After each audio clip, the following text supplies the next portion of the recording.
En el hecho considerado desencadenante de la neurosis hay un elemento imaginario, una alucinación que provoca el trauma. La cura es ir integrando las fantasías, tanto buenas como malas, a medida que salen a la luz, encontrando el equilibrio entre ambas introyecciones. Es una oposición entre lo subjetivo y lo objetivo, entre un mundo interno que tiende a la satisfacción por la ilusión y un mundo externo que poco a poco, por medio del sistema perceptivo, impone al sujeto el principio de realidad. De hecho, el inconsciente aparece como heredero del que en un principio fue el único mundo del sujeto, el que solo se regía, en el que solo imperaba el principio de placer. Lo imaginario, las fantasías, se relacionan con el principio de placer, mientras que lo real se relaciona, lo real, lo externo, con el principio de realidad. Y el neurótico se detiene justo en la mitad de estos dos, entre lo imaginario, entre el principio de placer y entre lo real, entre el principio de realidad. Para los procesos inconscientes, la prueba de realidad no es válida. La realidad de pensamiento es equiparada a la realidad externa, el deseo a su realización, al hecho. La realidad psíquica son nuestros pensamientos, nuestro mundo personal, y su eficacia es decisiva para los fenómenos neuróticos.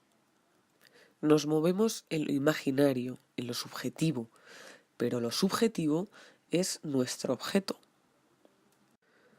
Se distinguen tres realidades: la material, la psicológica, que son los pensamientos de relación, y la tercera, que es el deseo inconsciente, la fantasía. En la histérica, en la infancia, surge una escena de seducción infantil, pero que es producto de su realidad psíquica, es decir, de su mundo interno, no sucede en la realidad. Y en la pubertad hay una segunda escena que evoca de manera retroactiva esta primera escena que no surgió en la realidad, sino en su realidad mental. Entonces, esta segunda escena, en la pubertad, evoca de forma retroactiva el primer hecho, por ciertos rasgos asociativos, lo que conlleva a reprimir el recuerdo. En el primer tiempo, la sexualidad irrumpe literalmente desde afuera y penetra en un mundo de la infancia, presumiblemente inocente, donde queda enquistado como un hecho no elaborado, sin provocar reacción de defensa.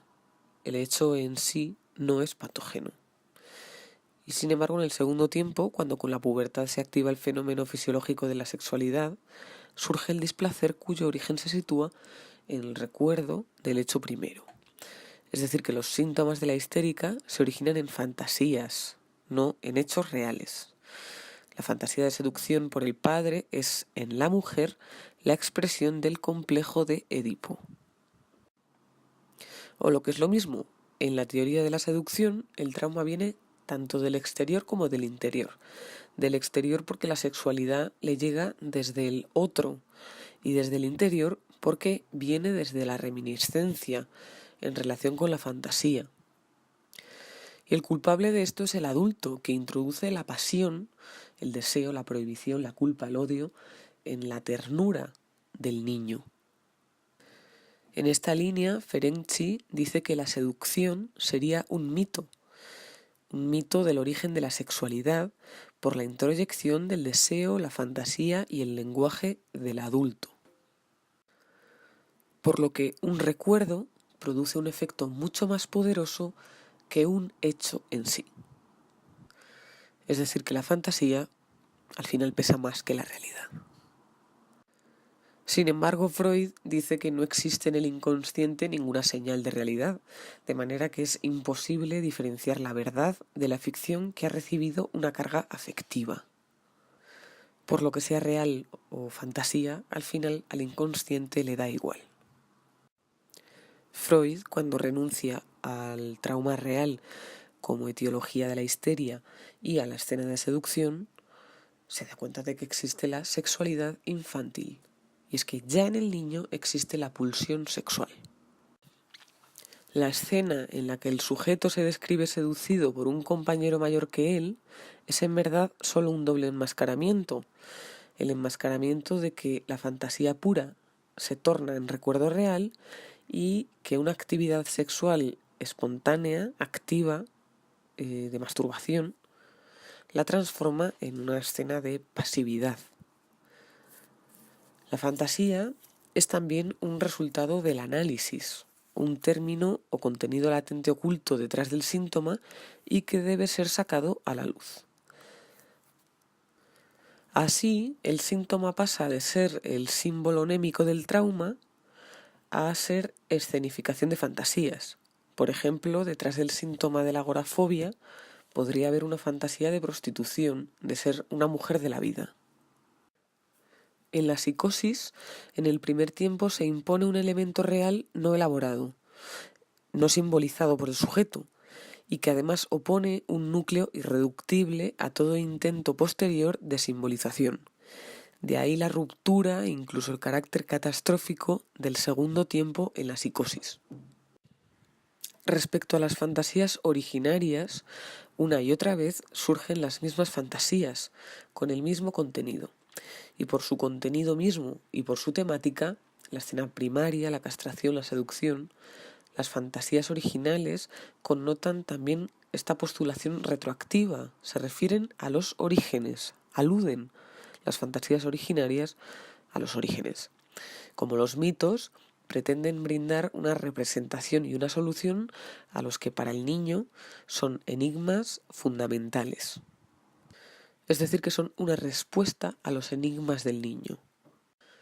Freud comete el error de designar con el mismo término fantasía dos realidades totalmente diferentes. Por una parte está la fantasía inconsciente, que es el contenido primario de los procesos mentales inconscientes, y por la otra las imaginaciones conscientes o subliminales, cuyas expresiones típicas son las ensoñaciones o sueños diurnos. Para evitar esta confusión, Susan Isaacs propuso una diferenciación ortográfica llamando fantasies con F a las fantasías conscientes, a las ensoñaciones, y fantasies con PH a las fantasías inconscientes. En este sentido, citando a Freud, dice que las fantasías evidentemente conscientes de los perversos que en circunstancias favorables se pueden transformar en conductas organizadas, los temores delirantes de los paranoicos que son proyectados en otros con un sentido de hostilidad, las fantasías inconscientes de los histéricos que el psicoanálisis descubre detrás de sus síntomas, son formaciones que coinciden por su contenido hasta en los menores detalles. Por tanto, se observa un mismo contenido, una misma organización, independientemente de que sean conscientes o inconscientes, actuadas o representadas, presenten o no cambios de signos o de personajes. Es importante subrayar que la misma fantasía consciente, al ser reprimida, es cuando se vuelve patógena. Respecto a los sueños, dice que la elaboración secundaria es un reacomodamiento a posteriori que se continúa en las transformaciones que el sujeto, una vez despierto, introduce en el relato del sueño. La elaboración secundaria se vale asimismo de escenarios ya existentes, que son las fantasías o ensoñaciones diurnas que el sujeto tuvo en el curso de la jornada que precedió al sueño. Se trata de hacer que el sueño definitivo sea relativamente semejante a un sueño diurno. Así, las dos modalidades de fantasía presentes en ellos parecen, si no unirse, por lo menos comunicarse de forma íntima y simbolizarse de manera recíproca. Las fantasías inconscientes fueron desde siempre inconscientes y se formaron en el inconsciente o bien, como ocurre en la mayoría de los casos, fueron en el pasado fantasías conscientes o sueños diurnos que después fueron olvidados intencionalmente y llegaron al inconsciente por acción de la represión. La fantasía original es una estructura en la que está inscrita la configuración edípica, pero también lo es el sueño diurno, en la medida en que el análisis revela, detrás de las diferentes fabulaciones, los mismos escenarios típicos y repetitivos. Freud dice que el equivalente entre el hombre y los animales está en las fantasías originales, y que la fantasía tiene su origen en la satisfacción alucinatoria del deseo. La fantasía es el supuesto previo en la concepción freudiana del proceso primario. En relación con la sexualidad, dice que la pulsión se hace autoerótica solo tras haber perdido su objeto. Su aparición no precede a toda relación con un objeto, ni su aparición hace desaparecer la búsqueda de satisfacción en los objetos. El origen del autoerotismo está en que la sexualidad se separa de todo objeto natural, queda librada a la fantasía y por lo mismo se instituye como sexualidad. La fantasía provoca la ruptura entre la sexualidad y la necesidad. El autoerotismo es un placer fragmentario, estrictamente localizado en el órgano sexual. La función solo sirve de apoyo. Por ejemplo, la ingestión de alimentos sirve de modelo para la fantasía de incorporación. Aunque modelada sobre la base de la función, la sexualidad se define enteramente por su diferenciación de la función. Por ejemplo, el ideal del autoerotismo son los labios que se besan a sí mismos. Para finalizar, como el deseo no es solo surgimiento de la pulsión, sino que está articulado en la formulación de la fantasía es el asiento de elección para las operaciones defensivas más primitivas. Por ejemplo, la vuelta contra sí, la conversión en lo contrario, la proyección y la negación.